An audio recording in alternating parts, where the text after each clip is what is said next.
Hi, Cardinals. This book is called If I Ran the Zoo, and it's by Dr. Seuss. It's a long book, so get comfortable. Are you ready? Here we go. It's a pretty good zoo, said young Gerald McGrew, and the fellow whom runs it seems proud of it, too. But if I ran the zoo, said young Gerald McGrew, I'd make a few changes. That's what I'd do. The lions and tigers and that kind of stuff they'd have up here now are not quite good enough. You see things like these in just any old zoo. They're awfully old-fashioned. I want something new.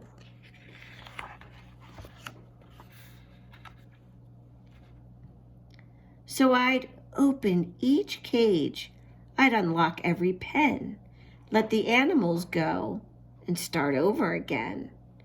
And somehow or other, I think I could find some beasts of a much more unusual kind.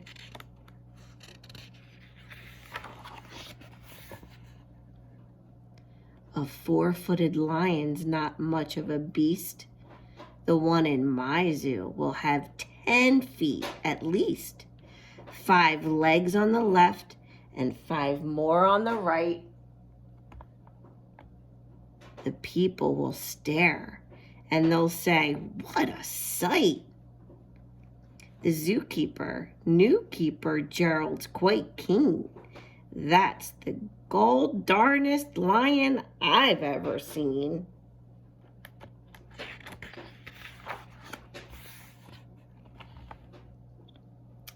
My new zoo, McGrew Zoo, will make people talk. My new zoo, McGrew Zoo, will make people gawk at the strangest odd creatures that ever did walk. I'll get for my zoo a new sort of a hen who roosts in another hen's top knot, and then another one roosts in the top knot of his, and another in his, and another in his, and so forth and upward and onward. Gee whiz. But that's just a start. I'll do better than that. They'll see me next day in my zookeeper's hat, coming into my zoo with an elephant cat. They'll be so surprised, they'll all swallow their gum. They'll ask when they see my strange animals come, "Where do you suppose he gets things like that from? His animals all have such very odd faces. I'll bet he must hunt them in rather odd places."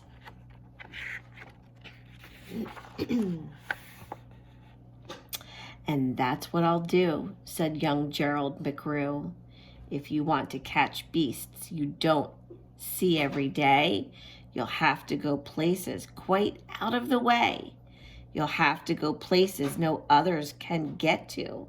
You'll have to get cold, and you'll have to get wet too. Up past the North Pole, where the frozen winds squeal, I'll go and I'll hunt in my Skeagol-mobile and bring back a family of what do you know? And that's how my new zoo, McGrew Zoo, will go."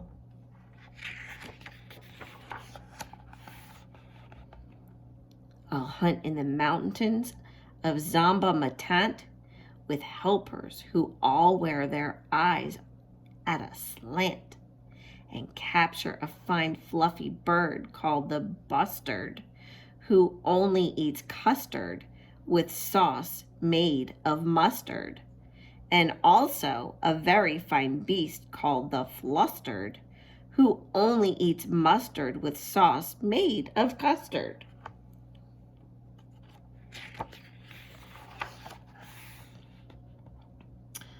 catch 'em in caves, and I'll catch 'em in brooks. I'll catch 'em in crannies. I'll catch 'em in nooks that you don't read about in geography books. I'll catch 'em in countries that no one can spell, like the country of Matapapel. In a country like that, if a hunter is clever, he'll hunt up some beasts that you'll never saw ever.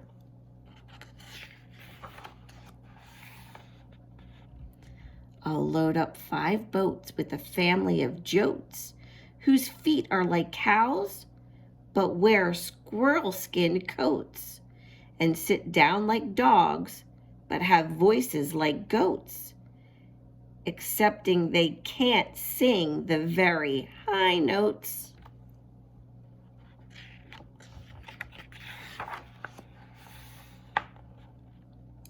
And then I'll go down to the wilds of Nantucket and capture a family of lunks in a bucket. Then people will say, "Now I like that boy heaps. His new zoo, McGrew Zoo, is growing by leaps. He captures them wild and he captures them meek. He captures them slim and he captures them sleek. What do you suppose he will capture next week?"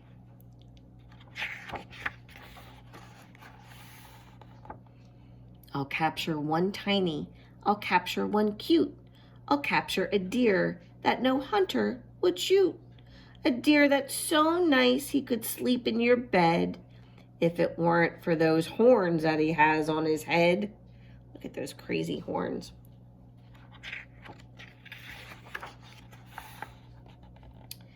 And speaking of horns that aren't just a bit queer, I'll bring back a very odd family of deer.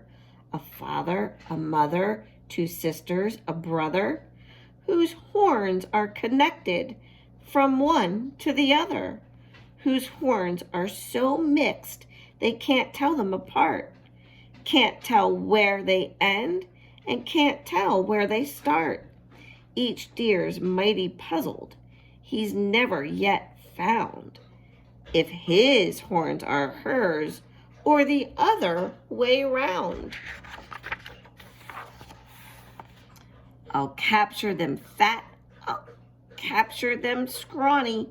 I'll capture a scragglefoot Magullicatwani, a high-stepping animal fast as the wind from the blistering sands of the desert of Zend, where they want to go fast to find some place to hide. At Magullicatwani is fine for my zoo, and so is a chieftain. I'll bring one back too. These words are tongue twisters. In the far western part of southeast North Dakota lives a very fine animal called the iota. But I'll capture one who is never much finer in the northeastern west part of South Carolina. When people see him, they will say, "Now, by thunder, this new zoo, McGrew Zoo, is really a wonder."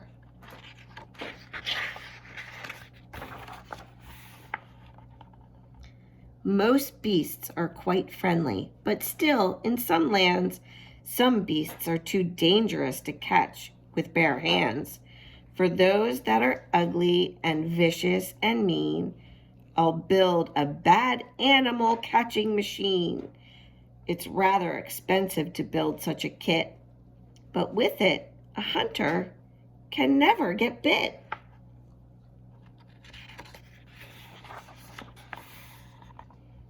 And a zoo should have bugs, so I'll capture a thwirl whose legs are snarled up in a terrible snarl.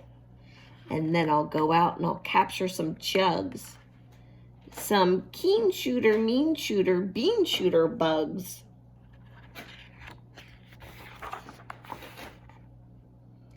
I'll go to the African island of Yurka and bring back a tizzle-topped tufted mazurka, a kind of canary with quite a tall throat.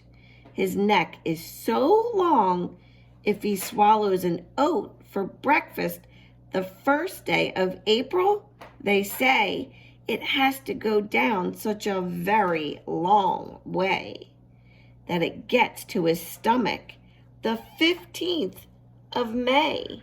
Oh my goodness, it's a long throat.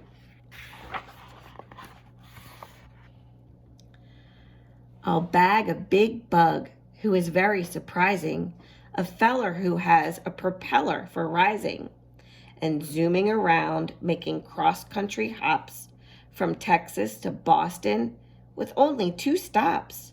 Now that sort of thing for a bug is just tops.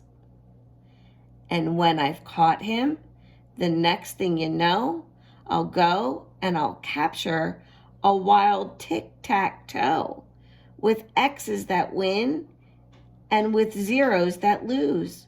He'll look mighty good in this zoo of McGrews.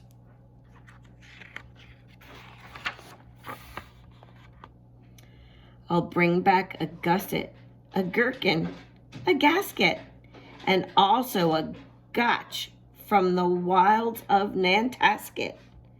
And 8 Persian princes will carry the basket, but what their names are, I don't know, so don't ask it.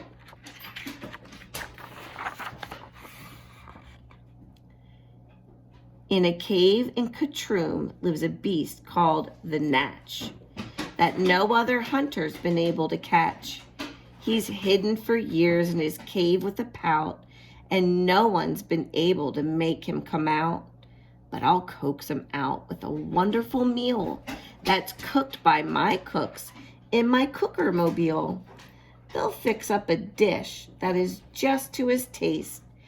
3 chicken croquettes made of library paste, then sprinkle with peanut butter shucks, pickled and spiced, then baked at 600 degrees and then iced. It's mighty hard cooking to cook up such feasts, but that's how the new zoo, McGrew Zoo, gets beasts.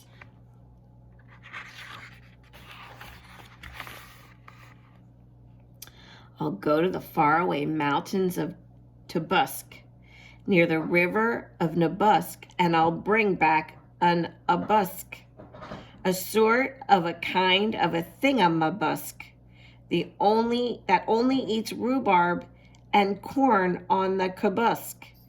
The people will flock to my zoo in a mabusk. McGrew, they will say, does a wonderful jobusk. He hunts with such vim and he hunts with such vigor. His new zoo, McGrew Zoo, gets bigger and bigger.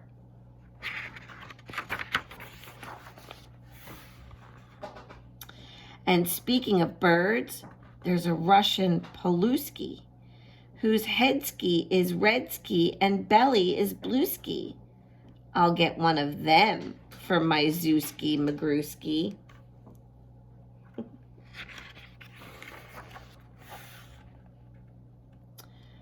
Then the whole town will gasp, why this boy never sleeps.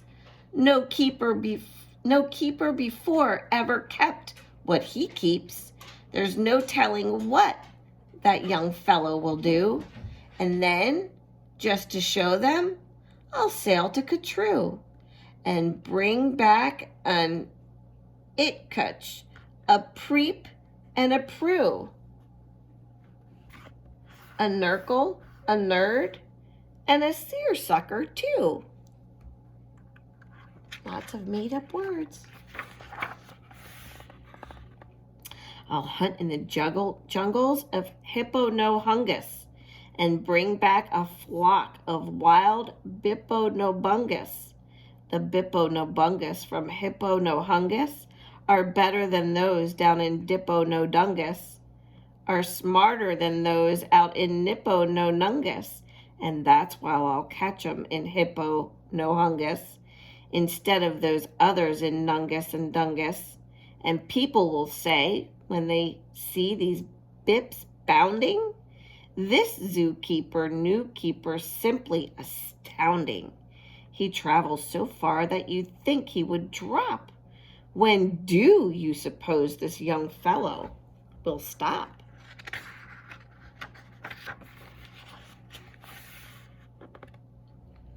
Stop! Well, I should. But I won't stop until I've captured the Fizza Mawizza Madill, the world's biggest bird from the island of Gwark, who only eats pine trees and spits out the bark. And boy, when I get him back home to my park, the whole world will say, young McGrew's made his mark.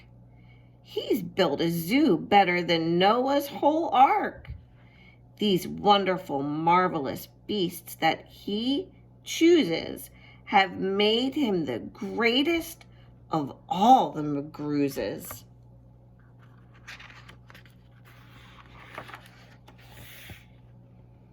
Wow, they're all cheer. What this zoo must be worth is the gold darndest zoo on the face of the earth. Look at that zoo. Wow.